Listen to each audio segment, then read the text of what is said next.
आज मैं आप सभी लोगों को हिंदी में 12 मात्राओं के बारे में जानकारी देने जा रहा हूँ, जो कि हिंदी भाषा में कोई भी अगर हिंदी की किताब पढ़नी है तो उसमें हमें 12 मात्राओं की ज़रूरत शब्दों में पड़ती है। इसके लिए हम सबसे पहले जानेंगे कि यहाँ पर जो हमारी पहली मात्रा है वो हम बड़ा आ की होती है, जो कि इसको हम इस तरह मात्रा शब्द में लगाते हैं। इसके बाद जो होगा हमारा फिर नेक्स्ट हमारी जो आएगी वो आएगी छोटी ई।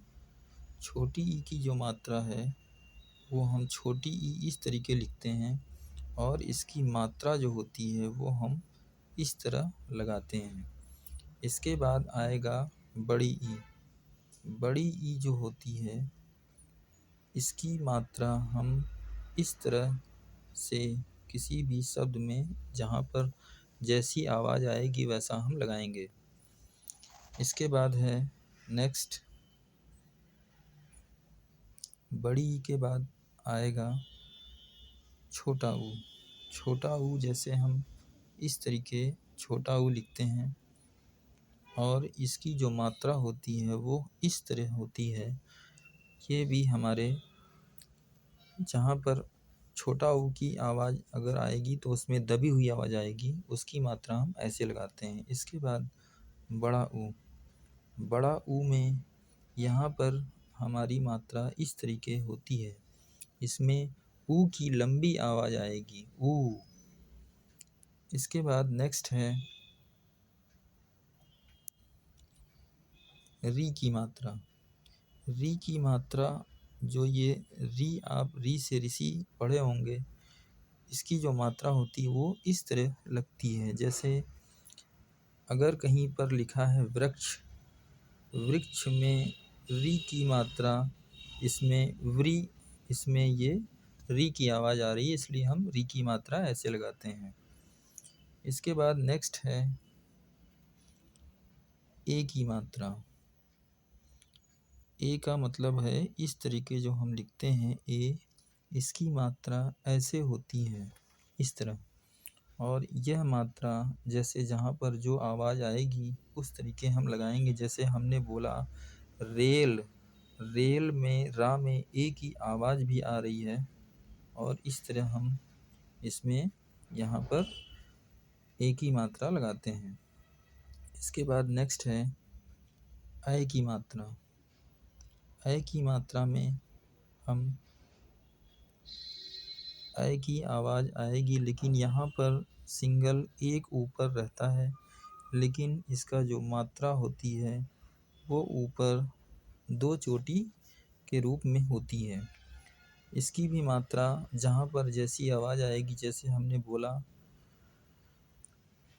पैसा, पैसा में पा में ऐ की मात्रा अगर लगानी है तो हम इस तरीके लिखते हैं पैसा। तो इसमें ऐ की मात्रा, इसकी आवाज़ भी आई थी पै, पा में ऐ की आवाज़ आई और सा, इस तरीके हम ऐ की मात्रा का प्रयोग करते हैं।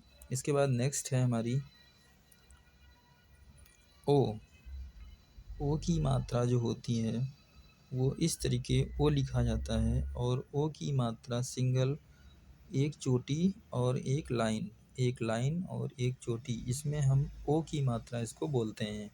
तो ओ की आवाज़ जहाँ पर आएगी वहाँ पर हम ओ का प्रयोग करेंगे। जैसे हमने बोला कोयल, को, का में ओ की आवाज़ आ रही है, इसलिए हम का में ओ की मात्रा इस तरीके लगा देंगे।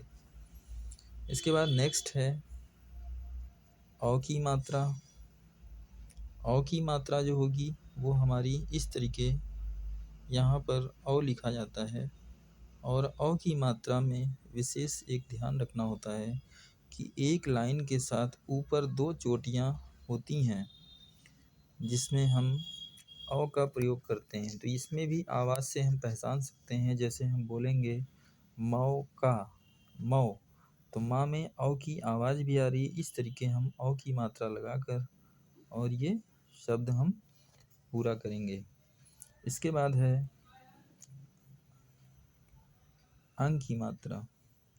अंग की जो मात्रा होती है वो सबसे पहले हम जैसे अंग यहाँ पर लिखेंगे और अंग की मात्रा में सिर्फ एक बिंदी ऊपर लगाई जाती है। इसमें अंग की आवाज़ निकलती है। जैसे मंगल, मंगल में अंग की मात्रा आई और ये आवाज़ निकली, हम इसलिए अंग की मात्रा में ऊपर ऐसे ये लगा देंगे एक बिंदी। तो इसमें मंग माँ में अंग की बिंदी आ रही है, मतलब अंग की मात्रा आ रही है, आवाज़ आ रही है, इसलिए हमने अंग की मात्रा इस तरीके लगाई है। इसी तरीके नेक्स्ट है अह की मात्रा। अह की मात्रा जो होती है उसमें सिर्फ 2 बिंदियाँ होती हैं और इस तरह हम जो अह लिखते हैं इसमें 2 बिंदियाँ, इस बिंदियों को मात्रा के रूप में केवल इस तरह लगाया जाता है जैसा कि ज़्यादातर संस्कृत में मिलता है। जैसे बालकः, तो यहाँ पर बालकः, इसमें अह की आवाज़ का में आई कह, इस तरह हम यहाँ पर अह की मात्रा का प्रयोग करते हैं। इस तरह आप सभी लोगों की 12 मात्राएं कंप्लीट हुई हिंदी में और यह बहुत ही मेन है। सभी बच्चों को हिंदी भाषा पढ़ने के लिए मात्राओं का ज्ञान होना बहुत ही बेहद ज़रूरी है। कैसी लगी वीडियो? अगर आपको वीडियो मेरी अच्छी लगी हो तो लाइक करें और अगर आप चैनल पर नए हैं तो सब्सक्राइब करें, प्लस कमेंट में अपनी राय दें कि आपको कैसा लगा यह वीडियो।